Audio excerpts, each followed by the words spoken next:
Hey guys, Rob here with McDojoLife. In today's McDojo news, we're going to talk about how a martial artist was fined £13,000 for insurance fraud after a video revealed he was faking his injuries. Let's check out the story.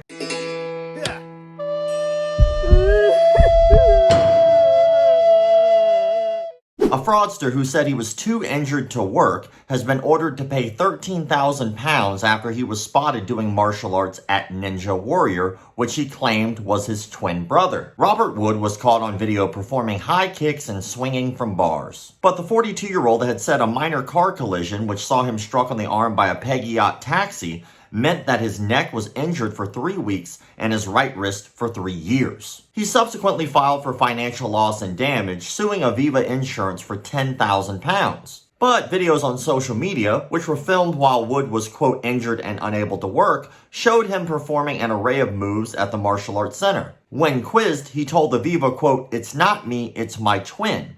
But investigators found his brother had distinctive blonde highlights, which did not match the brown hair of the man in the video. He claimed his brother Andrew would give evidence at court, but at the last minute, Wood retracted his claim, admitted he was fundamentally dishonest, and the hearing at Southampton County Court was vacated. A judge then ordered him to pay Aviva, which had insured the taxi driver's vehicle, £13,000 towards its court costs. The initial accident happened in March of 2018 at Town Quay in Southampton. Wood claimed he was owed over £9,925 because of loss of earnings and, quote, unquantified care and assistance. Eleanor Willis, legal director at Clyde & Co., the law firm representing Aviva, said the accident was genuine.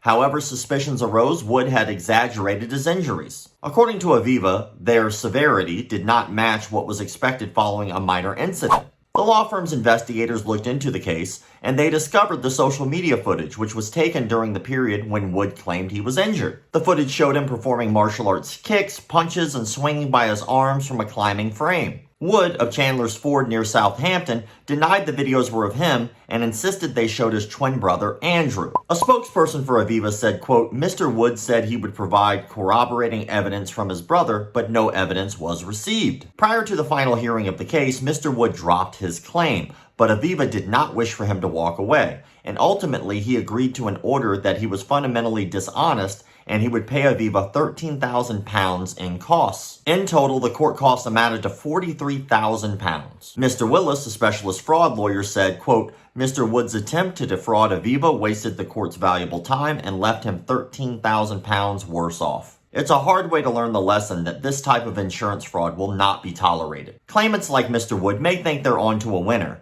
but we put suspicious claims like these under a microscope. Pete Ward, head of fraud at Aviva, added, we are passionate about defending spurious injury claims in order to protect our customers from inflated costs. This case is a terrific example of Aviva's robust approach at detecting fraud, specifically the result of great detective work by our dedicated casualty and bodily injury team, supported by our legal panel, delivering a great outcome for our customers. Let's unpack that. So this guy got legitimately hurt by a taxi cab company and then decided to sue the company. The company themselves agreed that it was a legitimate injury, but the injury wasn't nearly as bad as the guy claimed it was. So rather than being smart and just kind of sitting around his house while the case was ongoing, he decided, why not go train some martial arts, and while I'm at it, hang around at the Ninja Warrior course to see what I can do. Ultimately, he got caught because of posts on social media. Then the guy's like, hey, wasn't me, it was my brother. But unfortunately for him, his brother has completely different hair than he does and winds up getting caught and then admits it in court. Now currently, I'm undergoing a frivolous lawsuit and I know exactly what that's like. Of course, I'm no bitch, so I'm going through the case so that way I can make sure that this guy understands that him trying to frivolously sue me for something I didn't say is going to backfire on him. This brings us to the question of the day. Have you or someone you know ever been involved in a frivolous lawsuit? Did it happen in a martial arts studio? Did it happen because of martial arts? Or do you just have an anecdote or a story about that outside of that? Be sure to answer that in the comment sections below so that way I know that you watched the entire video. As always, thank you all for the likes, comments, shares, subscriptions, and of course memberships.